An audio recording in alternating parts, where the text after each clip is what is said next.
बिहार में सीतामढ़ी के पुनौरा धाम में बनेगा भव्य जानकी मंदिर, तैयार हुआ डिजाइन।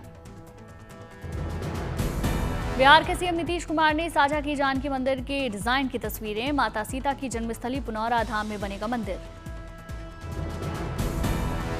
मंदिर के साथ मंदिर परिसर में होने वाले दूसरे निर्माण का डिजाइन तैयार, तस्वीरों में दिखा विहंगम डिजाइन।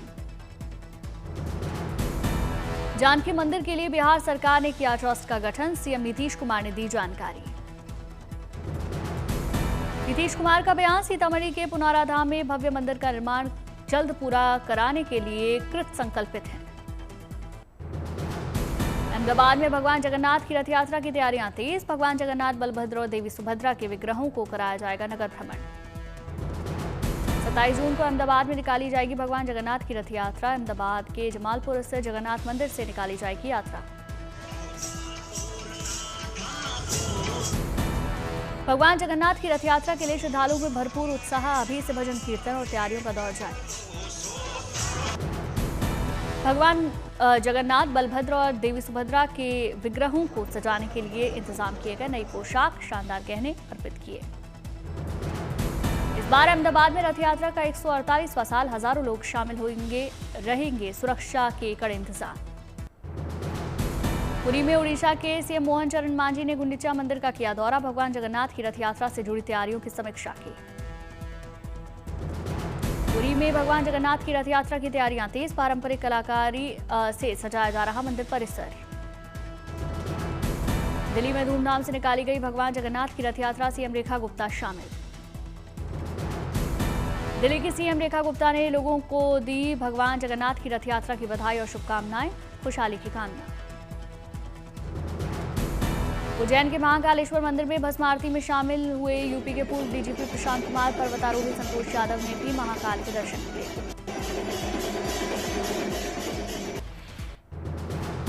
कामाख्या मंदिर में वार्षिक अंबुबाची मेले की रौनक। भारी संख्या में पहुंचे श्रद्धालु। क्राउड मैनेजमेंट के व्यापक प्रबंध। श्री विठल रुक्मिणी मंदिर के दर्शन के लिए जाने वाले वार्षिक तीर्थ यात्रा में शामिल हुए सीएम सावंत। भारी संख्या में तीर्थ यात्रा का हिस्सा बने श्रद्धालु।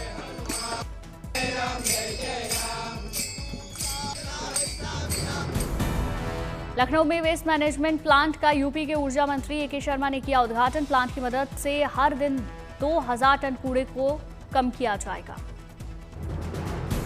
मुंबई के कांदिवली इलाके में केंद्रीय मंत्री पीयूष गोयल ने सुनी लोगों की समस्या। कहा, हमारा लोक कल्याण कार्यालय लगातार कर रहा काम।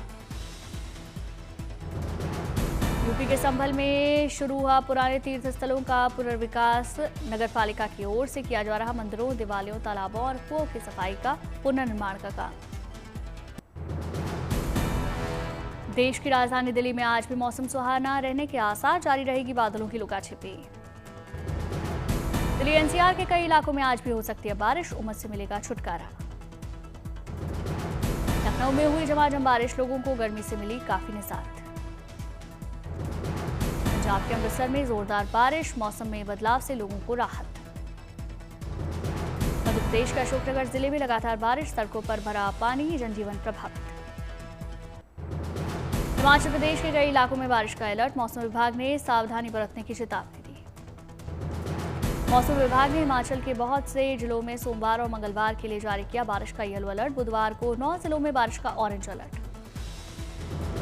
गुजरात के साबरकांठा में झमाझम बारिश, 12 इंच तक बरसात के बाद उफान पर नदियां। गुजरात के अमरेली में जोरदार बारिश, किसानों को हुआ नुकसान।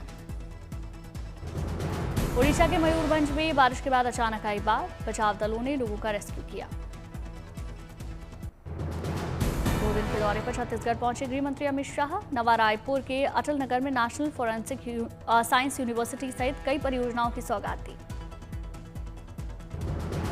आज छत्तीसगढ़ और पड़ोसी राज्यों के डीजीपी और एडीजीपी के साथ अमित शाह करेंगे बैठक। नक्सलियों के खिलाफ अभियान की करेंगे समीक्षा। आज शाम को एक बैठक में सुरक्षा संबंधी समीक्षा करेंगे अमित शाह। नक्सलियों के खिलाफ अभियान पर जोर दिया जाएगा। कल नक्सल प्रभावित नारायणपुर के अबूझमार जाएंगे अमित शाह। गांव के लोगों से करेंगे मुलाकात। नारायणपुर के बीएसएफ कैंप में कल जवानों से मिलेंगे अमित शाह। नक्सल विरोधी ऑपरेशन के लिए बढ़ाएंगे हौसला। ईरान से भारतीयों की स्वदेश वापसी का सिलसिला जारी। देर रात ऑपरेशन सिंधु के तहत 290 भारतीय दिल्ली पहुंचे। दिल्ली एयरपोर्ट पर ईरान से लौटे अपने परिजनों से मिले लोग, कई भावुक कर देने वाली तस्वीरें सामने। ऑपरेशन सिंदूर के तहत मशहद से एक और उड़ान के जरिए लाए गए भारतीय छात्र जत्थे में कश्मीरी छात्रों की संख्या सबसे ज्यादा। ईरान के बाद इजरायल से भी वापस लाए जाएंगे भारतीय नागरिक। रेस्क्यू के लिए भारत चलाएगा ऑपरेशन। इजरायल से रेस्क्यू को लेकर विदेश मंत्रालय अलर्ट। जल्द ही इजरायल सरकार के साथ मिलकर रेस्क्यू मिशन पर लगाएगा मोहर। चारधाम यात्रा को लेकर यात्रियों का जोश बरकरार। अब तक 33,62,000 से तीर्थयात्रियों ने दर्शन किए।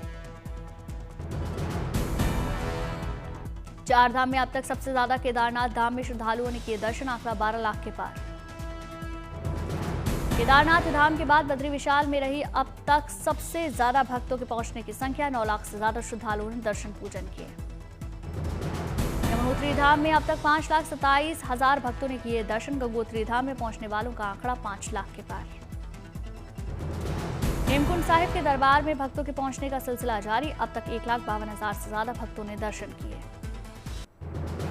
भुवनेश्वर के लिंगराज मंदिर में पूजा अर्चना। बीजेडी अध्यक्ष नवीन पटनायक की सेहत के लिए दुआएं मांगी गईं।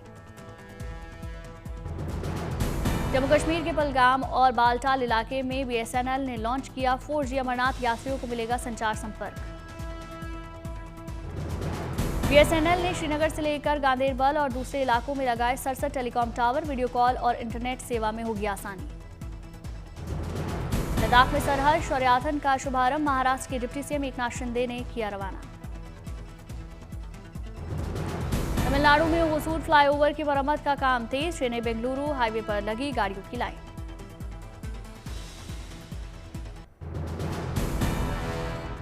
गोरखपुर के गोरखनाथ मंदिर परिसर में जनता दर्शन का आयोजन। सीएम योगी आदित्यनाथ ने सुनी लोगों की फरियाद।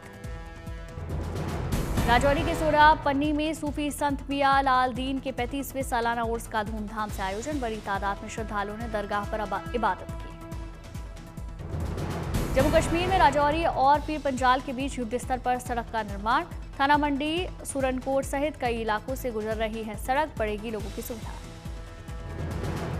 दिल्ली में स्पेशल ओलंपिक रन का आयोजन। साइकिलिंग सहित कई कार्यक्रमों में लोगों ने हिस्सा लिया। खेल मंत्री मनसुख मांडविया भी स्पेशल ओलंपिक रन में हुए शरीक। लोगों से की फिटनेस पर ध्यान देने की अपील। दिल्ली में नारकोटिक्स कंट्रोल ब्यूरो की ओर से साइक्लोथॉन का आयोजन। नशीली दवाओं के खिलाफ जागरूकता फैलाने की पहल। मुंबई पुणे एक्सप्रेसवे के बोरगार सेक्शन पर बस और ट्रक के लिए बढ़ाई जा सकती है स्पीड लिमिट। प्रशासन कर रहा विचार। कश्मीर के स्कूलों में 23 जून से 15 दिनों के लिए गर्मी की छुट्टी का ऐलान। बढ़ती गर्मी के कारण लिया फैसला। पंजाब में बेगरी एक्ट में किया जाएगा बदलाव। बच्चों से भीख मंगवाने के मामले पर लगाम लगाने की तैयारी। दिल्ली के सरकारी अस्पतालों में बढ़ाई जाएगी dialysis, MRI, CT scan, ultrasound की सुविधा। पीपीपी मॉडल पर होगा काम।